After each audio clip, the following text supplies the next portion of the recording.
Welcome, I'm Paula Gonzalez from the International Research Institute for Climate and Society at Columbia University. I will be guiding this webinar on El Niño and its regional climate impacts, from monitoring to prediction. This webinar will address the following questions. What is ENSO and what constitutes an El Niño event? How are El Niño events monitored? How does El Niño impact remote regions of the world?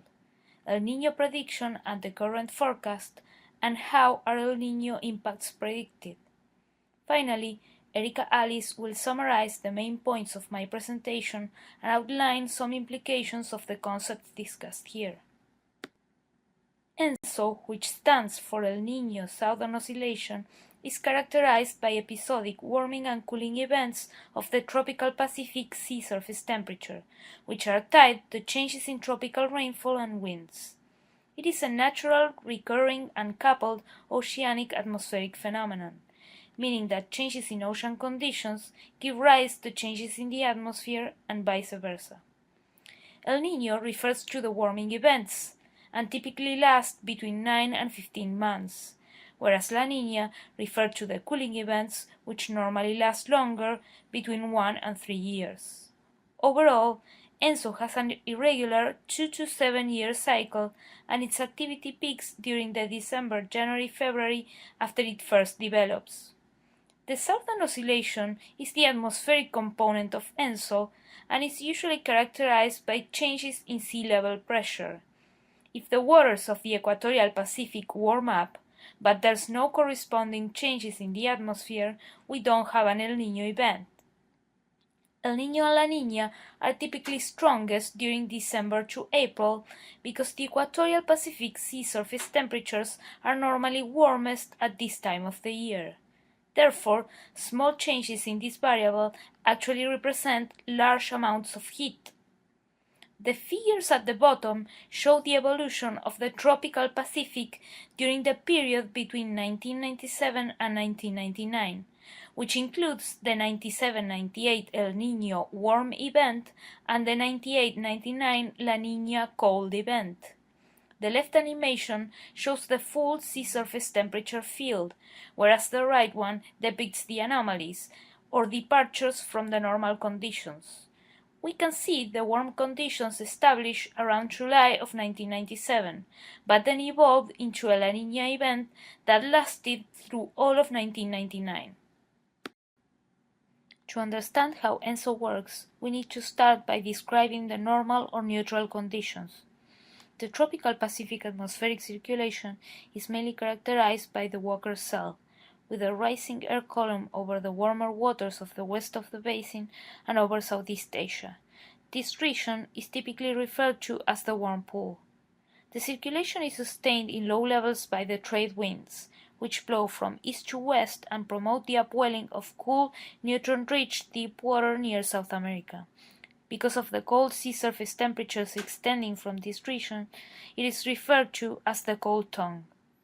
The trade winds pile up the warmer waters to the west, creating a west to east tilting in the sea level. The opposite tilting exists in the thermocline, which is the separation zone between the mixed layer above, which is influenced by atmospheric fluxes, and the deep ocean below. These normal conditions also maintain a sea level pressure difference between the west portion of the basin, where the rising motion promotes low pressures, and the east portion, where the descending column of the Walker cell promotes high pressures and dry conditions. The figure on the bottom right shows how the Walker circulation is not restricted to the Pacific basin, and that in normal conditions it also shows rising branches over the Amazon region and over Africa. As we have just seen, the equatorial Pacific conditions result from a delicate balance between the winds, the ocean, and the atmosphere. Even small perturbations in one of these components have the potential to generate anomalous conditions of this system. The main anomalous patterns on seasonal to interannual time scales are El Niño and La Niña. The El Niño conditions are characterized by weaker or even reversed trade winds. The upwelling near the coasts of South America is inhibited or suppressed, and the tilting of the thermocline is no longer sustained, resulting in upwelling in the western boundary and a warming of the central and eastern parts of the basin. Together with the warmer waters, the rising branch of the Walker cell and its associated convection and low pressure shift to the east. This simplified description of the changes that occur during an El Niño event already accounts for some of the direct impacts, such as the reduction of the rainfall over parts of Australia and Indonesia and the low fish productivity in coastal South America. The changes we see in sea level pressure between the western and eastern parts of the Pacific constitute the Southern Oscillation and are coupled to the oceanic features of El Niño. The map on the lower right shows these pressure anomalies for the 97-98 El Niño event. The white dots indicate the locations of Tahiti in French Polynesia and Darwin in Australia. The Southern Oscillation Index, or SOI, is the measure of the pressure differences between these two places. It is important to note that the observed changes in the surface pressure field are not limited to the equatorial Pacific. Therefore, we can already anticipate that an El Niño event is also able to impact the regional climate of remote regions of the world. Now we will discuss a few of the measures of El Niño and La Niña that you've likely already come across. Several variables are measured in order to monitor and compare the evolution of ENSO events. Surface pressure, sea surface temperature, and trade wind intensity are only a few of the parameters that are routinely monitored using both direct observations and remote sensing techniques. Different ENSO indices are calculated using these variables. Two of the most used ones are the El Niño 3.4 index and the Southern Oscillation Index. The El Niño 3.4 is calculated from the sea surface temperature anomalies in the Central Pacific domain that's indicated by the black box in the top map. The Southern Oscillation Index is built as the surface pressure difference between Tahiti and Darwin. The evolutions of these two parameters are presented in the right panels. Notice that for El Niño events, such as the one in 82-83, the El Niño 3.4 is positive and the SOI index is negative. Other ENSO measures that you may encounter are the Oceanic Niño Index, the Multivariate ENSO Index, and the Cold Tongue Index. No single parameter is capable of representing all of the ENSO features and its evolution. However, they can be used for communicating the general state of ENSO to decision makers and to the general public. For example, the Climate Prediction Center ENSO diagnostic system provides El Niño and La Niña watches, advisories, and intensity classifications based on different measures. Jointly with the IRI, they produce monthly ENSO forecasts that are based on the El Niño 3.4 index, which exhibits large predictability. We discussed before some of the regional impacts of El Niño, basically due to the changes in the Walker cell and the coupled oceanic circulation. In addition to these effects, El Niño is known for its worldwide impacts. As happens with its life cycle, the impacts tend to be larger and more widespread during the Northern Hemisphere winter, especially during December, January, and February. During June, July, and August, most impacts are concentrated around the Pacific Basin and mainly restricted to the Southern Hemisphere. During December, January, and February, the impacts reach the extratropics of the Northern Hemisphere, particularly over North America. It is important to keep in mind, though, that even when these standard El Niño impacts arise from the statistics of several past events, no two El Niños are exactly the same. To demonstrate this, we show these three columns presenting features of three past El Niño events, 82-83, 94-95, and 97-98. As you can see, these three El Niño events differed in the strength and when and how the SSTs evolved. Additionally, the precipitation anomalies are displayed below for three continents, showing that for any specific place, the impacts of El Niño on rainfall do not coincide perfectly. Even though these plots have things in common with the canonical El Niño impacts, there is no perfect match. For instance, strong differences can be seen over central Chile and the Pampas in South America, over the Sahel in Africa, and over India. Different parameters like the strength of the sea surface temperature anomalies, the position of these anomalies, the specific time at which they peak, the duration of the event, and others will control the specific regional climate impacts. For those of you who might be interested in understanding how El Niño impacts some of these remote regions of the world, we can now briefly describe some more complex physical processes associated with ENSO. As we mentioned when we described the surface pressure patterns associated with the southern oscillation, the changes in the tropical atmospheric circulation can also propagate beyond the tropics. The process by which this propagation occurs is normally referred to as a teleconnection. During an El Niño event, the changes in the storminess or convection over the equatorial Pacific are associated with strong heat release into the atmosphere.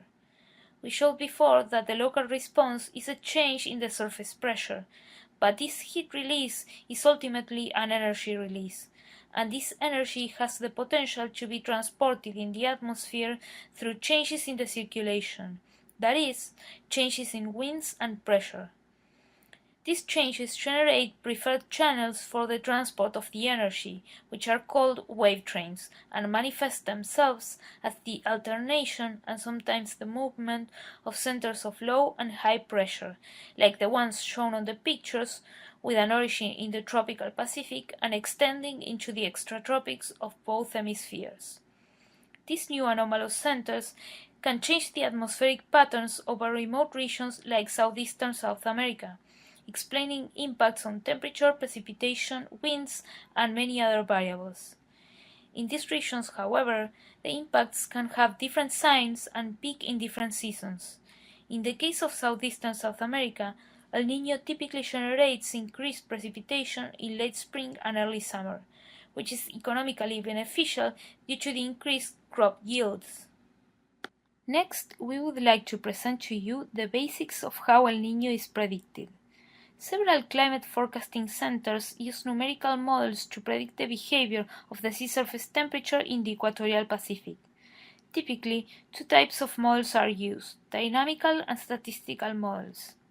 Dynamical models use the physical laws that govern the behavior of the atmosphere and the ocean to predict their future state through computer programs.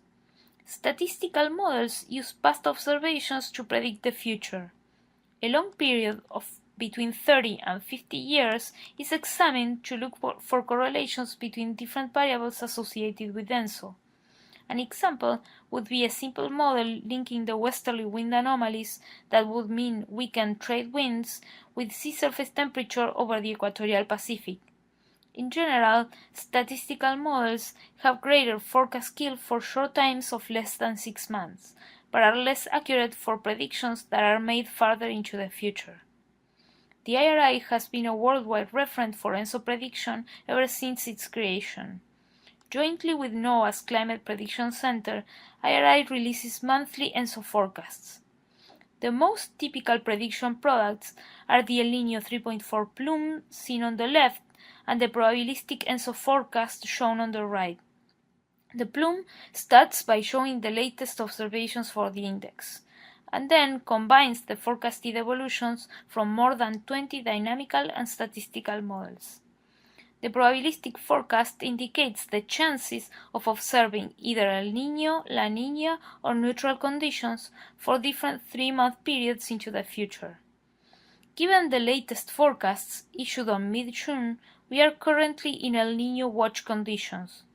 The plume on the left shows that all but one model forecast warm anomalies over the El Niño 3.4 region, and most models predict anomalies larger than half a degree Celsius.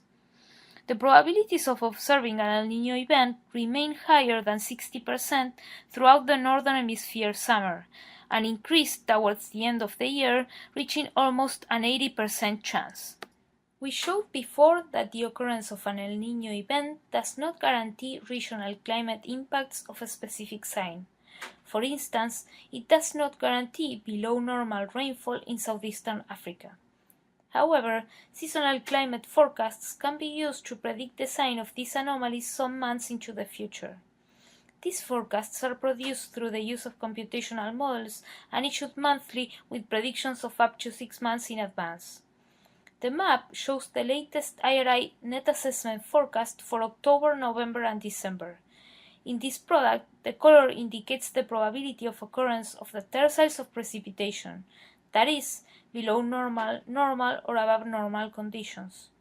This forecast indicates high probabilities in excess of 60% of below normal precipitation in Indonesia and Venezuela and above normal precipitation over the Central Pacific and Southeastern South America. All these are consistent with the typical impacts expected during the development of an El Niño event. We can also see from this map, however, that for all the places over land that appear in white, the system cannot forecast anything different from the climatology. This is in part due to the fact that ENSO does not account for all the variability observed in rainfall and precipitation. It is important to keep in mind that outside from the equatorial Pacific basin, only a limited amount of the seasonal to interannual variability is related to ENSO. The following maps show a decomposition of the variability of precipitation over Central and South America during October, November, and December, which is used to identify the factors that are governing the precipitation we observed over this region. The left map shows the total variance of precipitation, and the one in the middle shows the portion of that variability that is related to ENSO, which is much smaller. The map in the right actually shows the percentage of precipitation variability that is related to ENSO, which for this 3-month period is larger over Uruguay. The fact that this number is relatively small means that a big part of the variability over this region is explained by climate processes other than the influence of the tropical Pacific. Some of the processes are the influence of other ocean basins, such as the Atlantic and the Indian Ocean, the changes in the intensity and position of the jet stream, and others. Despite the fact that this is the season on which the ENSO impact is stronger over southeastern South America, this phenomenon accounts for no more than 40% of the year-to-year rainfall variability. In this particular case, this implies that even if we had a very high probability forecast for the occurrence of an El Niño event, we would be unable to attest with the same confidence that above normal precipitation is expected over this region. Nonetheless, the ENSO phenomenon tilts the odds for the occurrence of anomalous conditions in many regions of the world, and that in itself is useful information for many decision makers, governments, development agencies, and even the general public.